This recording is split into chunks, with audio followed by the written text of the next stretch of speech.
Hello, Mike Doe at Melco, part of the applications team, and today I want to introduce you to a product Melco has actually had for a couple months now, but we really just didn't get the word out, and so now we're getting the word out. We have a new hoop, and it is called, drum roll please, it is called the Melco XL hoop. Kind of looks like it's a New York style pizza box, but no, it actually is a hoop for your Melco machine. So the cool thing about this hoop, I'll open it up, it actually has the hoop arms that are needed with it, extra bolts for the hoop arms, so the hoop arm bolts, probably they're called screws, so I apologize if I'm not using the right terminology. But yeah, there's these really cool hoop arms that are very, very sturdy, so they're very stout for heavier materials like your Carhartt jackets and things like that. And then the hoop itself, and I'm gonna grab this hoop and close the door here on my pizza box. And the hoop itself is made out of composite material. The two pieces, the outer ring, is actually very flexible but very durable. So problems in the past, right, in our industry, as we see down here where the adjustment screw is, that if this is made out of a brittle material or something that has a lot more plastic in it, right down here would break. But this is really, really stout. I can give it a really good bend. I wouldn't suggest doing this, but here I am doing it. But it still holds its form really, really well. And then the outer piece, the piece that attaches to the hoop arms, picture frame, I'll smile, I'm just kidding. It is made out of a little bit stouter material because we want this hoop. So if I try to bend it like I was doing the other one, I can't get it to flex. So it's real, real durable, but yet it isn't brittle. A lot of times the large hoops in our industry are going to be made out of wood. And the problem with wood, great product, the problem with wood is if you don't store it right, or if you're in a very dry or extreme dry and humid location, that wood will get, and I should have brought one in, but I didn't, it'll get a little bit of a flex or a warp to it. And eventually that warp can get bad enough that you can't use the hoop without getting a lot of major flagging and things like that. So this XL hoop is really, really cool. I'd like to get a picture for you real quick. So let me see if I can locate it. Yep, there it is right there. So I will change cameras for a moment. And I just want to show you that on the hoop, we actually have, and let me make it the right way, I apologize. It actually shows us the size. So this is a 45 by 43 centimeter, and then in parentheses we can see the inches. So 17.7 by 16.9. So what's unique about this size is the sew field of your Amaya red and white, your XT, your XTS, your EMT16, your EMT16 Plus, the EMT16X, the Bravo C package, is we really in the past have never had a hoop that gives you that full sew field without having a whole bunch of extra either on the sides or up on the top. So this really gives you from left to right and from bottom to up, really gives you the most sew field that any hoop available for the Melco does. And so that's really cool. I'll show it to you over in Design Shop. In fact, let's just jump over there. So the project today that we're going to be doing actually is this duck. And with the Melco, you might have seen this at some of our trade shows. It's a really fun design. But I wanted to add ducks to it. So you can see that I'm currently using the 14¼ by 11.75 hoop that Melco offers. It's a great hoop, but it's not large enough to do, a good jacket back or front of a hoodie or a biker's jacket or something like that. It's just not big enough to be able to give us that sew field. So in most cases, we would have to, possibly hoop twice to get the ducks text. If we look at some of the other hoops, if we look at the larger rectangle hoop and apply that, you can see that gives us we can probably make that work left to right and for the duck head alone and Melco, but still that ducts down below is not going to be big enough.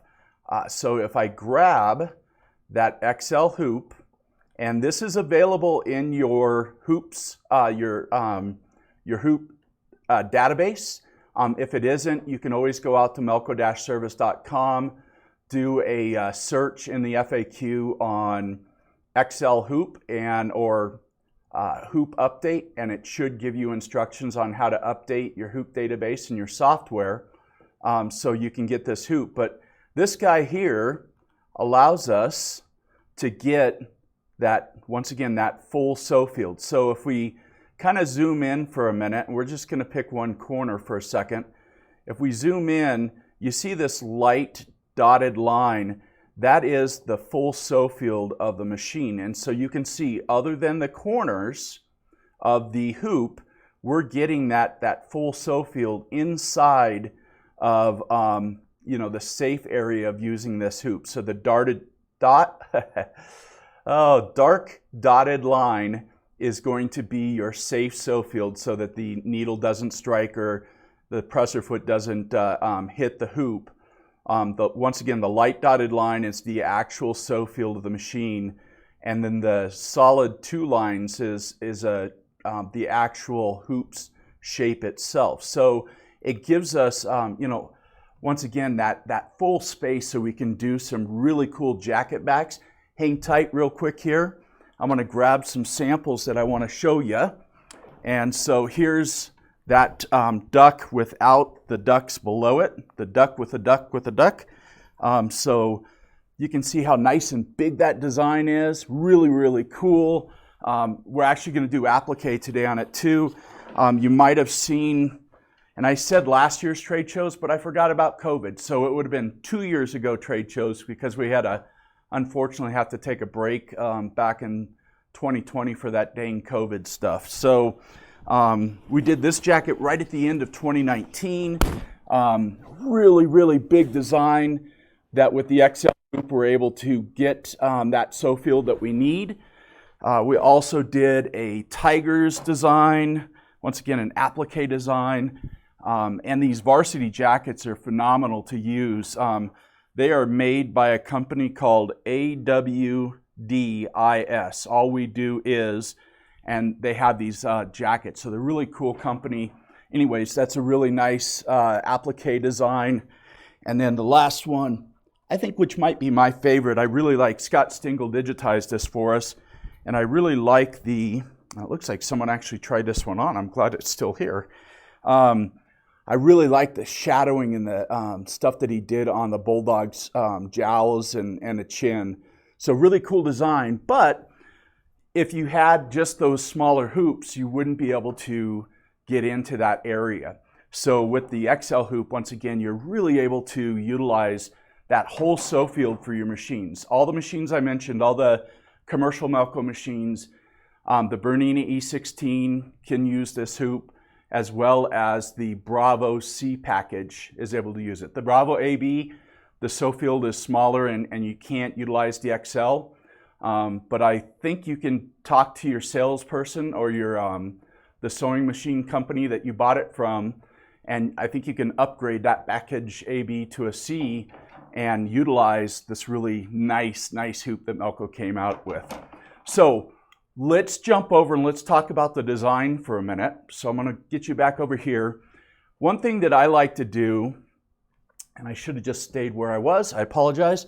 One thing I like to do is when I'm doing large places on, in this case it's a hoodie, what I like to do is I like to have it hooped. And so you'll notice that my tabs, that I'm going to actually load it so that the opening, basically we're going to be upside down. So I'm going to put the bottom of the shirt in first so that as it moves around on that lower arm, let's just switch over here.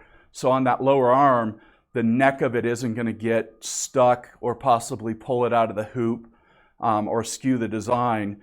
So that's why I like to hoop upside down. So that's a good trick, is make sure if you're doing a large product, the neck probably won't give enough space for it to do that whole sew field.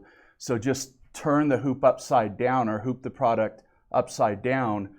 And then what I like to do is I like to have that so that you can, in Design Shop, if you're using Design Shop V11, you will have, and I believe it's the the editor version and above, you'll have these red arrows down at the bottom. So what we can do is, before we get to the machine, we can flip it upside down,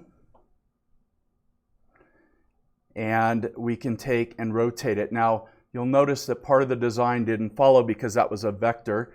So now you can see that design looks really good upside down and is ready to go. So I'm going to use, once again, if you've got V11 Design Shop and you're loading to a commercial, one of the Melco EMT, EMT16, EMT16 Plus, or the X, there will be this icon on Design Shop V11, and you can go direct from there to the machine. So we will load that design, and from there, once it gets there, we will walk through setting up the color sequence. All right, so you can see how nice that fits into that hoop. It's already upside down because we did it in the software. And now I can take and do a clear all. I just got to locate one of the thread colors, and it's on number 14, and that is the gray. So a neat trick here is, if you don't have that color of thread on a cone, instead of having to right click on the cone to get there, if you click on the color block down here and then drag it up and release the click, it'll actually assign it to that color number. So real slick deal. We'll do that on the black real quick. We've already done the gray. We need to do it on a teal. Let me see where my teal is. And you know what? I don't have a teal, but we're going to use a green. So we'll leave that on 3. And we need a red, and we've already got that red assigned to the 15. So what we'll do, I like to do this, if I don't, if it's a big design, I want to make sure the colors are right. This step forward here, I can click on that. That'll get rid of all my colors in the design and kind of gray it out. And it'll walk through, okay, let's do color 1. And so if we look real close, you'll see that color 1 is actually going to be the top part of the duck head. So that's gray, so we're going to assign that to 14. Step 2 is actually going to be the tack down stitch. So that first stitch was like a locator to lay the applique down. The second stitch is going to tack that applique down. So before I put the next color in, I'm going to assign an applique pause. Then I'm going to do black, which is on needle 1. We're going to do step forward, and this is going to do the gray for the locator stitch of the jaw and the bill of the duck, which is gray as well. So we're going to go ahead and assign gray to number 3. And let me just click on that. And then the next color is going to be the tack down of the bill, which is black again. And I'm going to put an applique in before that tack down. And now I'm going to give it that black color and then step forward. And now we've got the green satin stitch on the inside. We don't need to do another applique because we've laid our 2 pieces of applique. So we just need to select our green. And we're just going to walk through it and assign these colors as they come up. And it makes it really easy. I like to do designs this way because then I'm sure that I've got it right. If you're in a production setting, you may not want to take the time to do that. But I do the first time, especially a big design like this, it's going to take a little bit to sew. I would rather make sure that it's right than automate that process. And so let me find my brown that we're going to use for his eyes. We're going to do something trippy and use a variegated brown. Actually, yeah, we'll use that brown 4. And I'm talking like you guys are right here with me, so thanks for hanging out with me. So let's see, we're on 12, which is going to be a red. And then we're going to do that green again on number 13. Number 14 is black. Number 15 is going to be the white border to the Melco, which means number 16 would be the red. And then we're going to have this back and forth between red and white on the lettering. And you know, Josh actually did, Josh Welch, part of the applications team, he actually added the ducks to this, and he did a really good job because he made sure that we went from center out. And whenever you're doing borders, you know, two-color text, you want to do the main part of the text as well as the border on each letter before you move on. If you don't do that, depending on the material, if it's got a little bit of give or stretch to it, you may end up with a pull compensation issue where the border doesn't match up to the text itself, the main body. So now that we have all of our colors, we'll just hit apply and OK. And we'll come back to the screen here for a minute. And so from here, what we're going to do is we'll load that design. Now, before I get into it, once we load it, I'm going to take and do a little fast forward through it so that we won't spend, I think this has got you know, like 70,000 stitches in it, so about an hour and 15 minutes of sewing. So we're going to take and shrink that down and do a time lapse through it. But before we do that, I just wanted to show you, we have these cutouts that we made. So this is the bill and the jaw of the duck. I don't know, I think it's a jaw. I could be wrong. And then this is like his head and his feathers. So what was cool is we did these pieces, we cut them by just taking the cut line out of Design Shop, pasting it in Roland Cut Studio, and we used a Roland GX24 to cut this twill. Now we did use a twill blade to do that, and the twill was from Stahl's, real good twill that's got like a sticky backing on it, so I don't have to, you know, use our embroidery spray adhesive to get it to tack down to the, in this case, the sweatshirt that we're going to be sewing. So really cool stuff. We have a different video for that. This one really is to highlight the XL hoop. And so I am going to move over to the machine and we are going to get this going. So I'll be right back with you.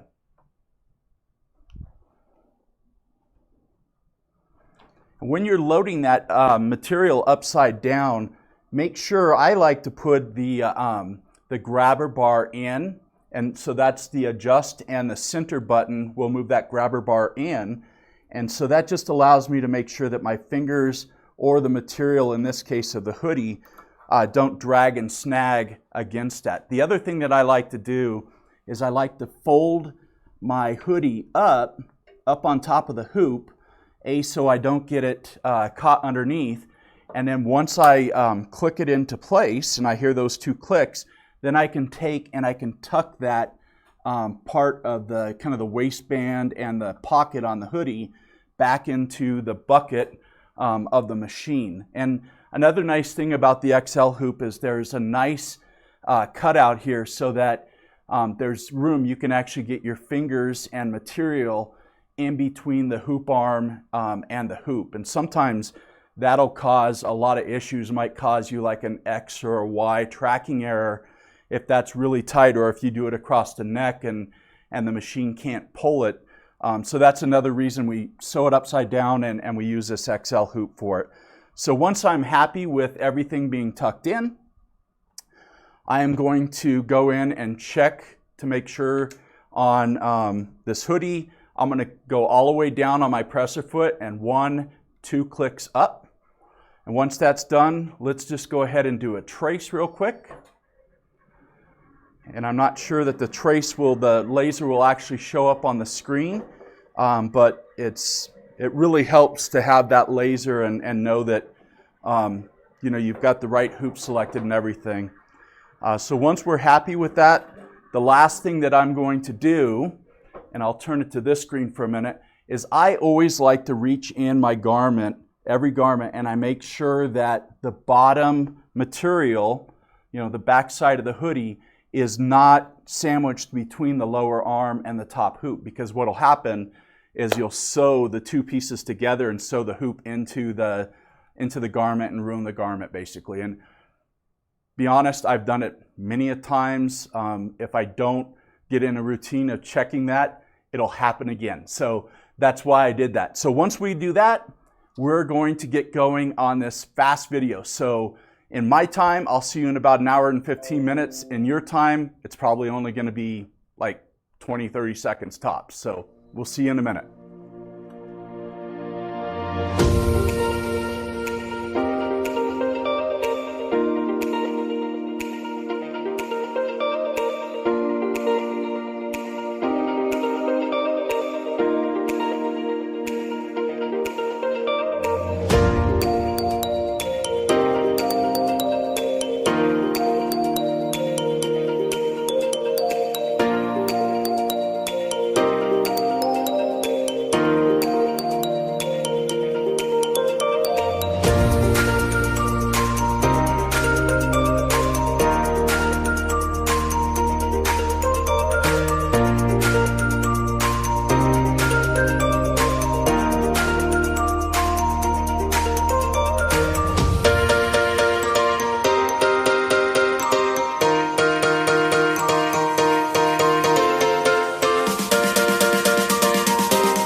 All right, and we are completed. Let's take this guy off.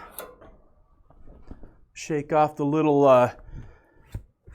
applique stickies that pop up off the needle, and that looks great. So once again, Melco XL hoop allow you to do a huge design like this. We showed some earlier stuff. Here's the cool pizza box that it comes in. Part number is right there, so it is part number 35300. Check it out on Shop Melco. Really is probably the best hoop that is unknown to use on the Melco machine. It'll allow you to explore a lot more embroidery space. If you're doing patches, you could hoop up tearaway material in here, and watch some of our previous videos on how to do that. This would be great for back to school, for spirit wear and stuff like that. So check out part number 35300, the Melco XL hoop. Thank you and have a great day.